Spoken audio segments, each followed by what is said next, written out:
जब नास मनुज पर छाता है, पहले विवेक मर जाता है। ये पंक्तियाँ जो है रश्मिरथी रामधारी सिंह दिनकर की लिखे हुए काव्य संग्रह से ली गई हैं। और इसमें श्री कृष्ण जब अंत में दुर्योधन के पास ये प्रस्ताव लेके जा रहे हैं कि चलो ठीक है, तुम अगर पांडवों को उनके हक का आधा हिस्सा जो है नहीं दे रहे हो, तो कम से कम उन्हें 5 गांव दे दो ताकि वो अपना जीवन यापन कर सकें। तो इस पर जो है दुर्योधन का जवाब जो होता है वो ये होता है कि 5 गांव क्या, 1 इंच ज़मीन भी मैं जो है पांडवों को नहीं दूंगा। और तब जो है क्रोधित होकर भगवान कृष्ण इन शब्दों के माध्यम से दुर्योधन से कहते हैं कि जब नास मनुष्य का आता है, पहले विवेक मर जाता है। और गोस्वामी तुलसीदास ने भी रामचरितमानस में भी ऐसी ही पंक्तियाँ कहीं, जाको प्रभु दारुण दुख दीना, ताकि मति पहले हर लीना।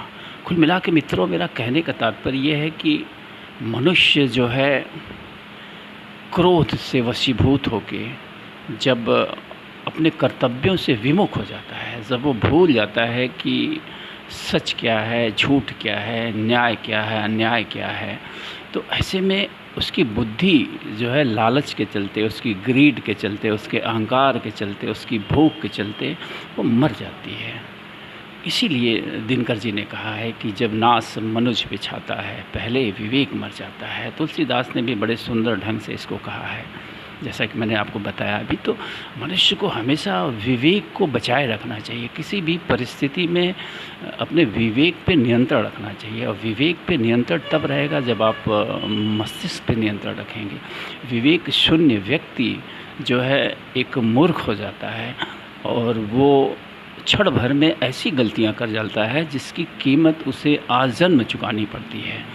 इवन आजन्म क्या, मैं तो कहूँगा उसकी जो संतानें हैं उन्हें भी उसकी कीमत चुकानी पड़ सकती है, उन्हें भी उसकी कीमत भरनी पड़ सकती है। तो मेरा यही आग्रह है कि हमेशा विवेक का इस्तेमाल करें।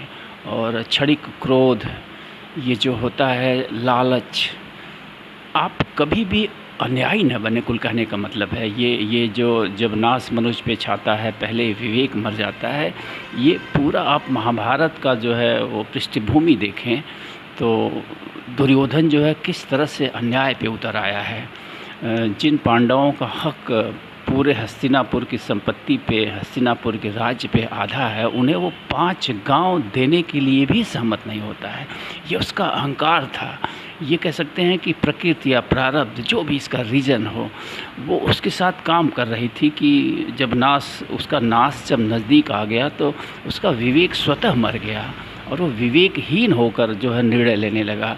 और कृष्ण को भी उसने ललकारा, उन्हें गिरफ्तार करने की, उन्हें जंजीरों में जकड़ने की बात कही।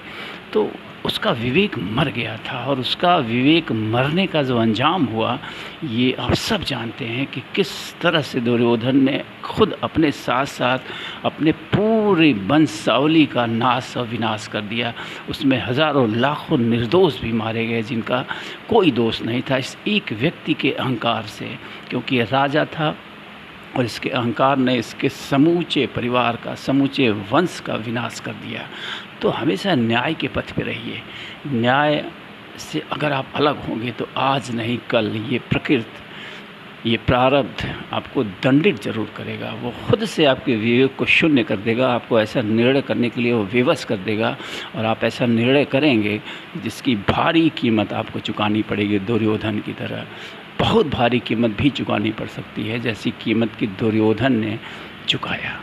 तो बी अवेयर, कभी भी अपने विवेक को जो है शून्य मत होने दें, अपने विवेक को मरने न दें।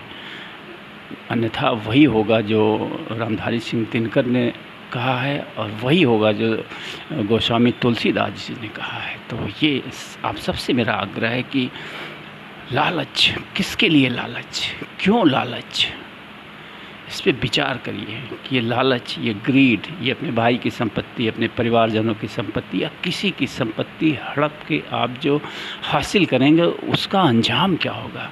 उस अंजाम के बारे में अवश्य सोचिए। वो अंजाम बहुत बुरा हो सकता है और निश्चित होता है, इसमें भी कोई दो राय नहीं। वो अंजाम होता नहीं है, आज हो, कल हो, देर सवेर हो, लेटर सूनर हो, होगा ज़रूर। तो मेरी इन बातों पे निश्चित रूप से गौर करिए कि अपने विवेक को मत मरने दीजिए, अपनी बुद्धि को जीवित रखिए हर हाल में, परिस्थितियाँ कितनी भी कठिन हो।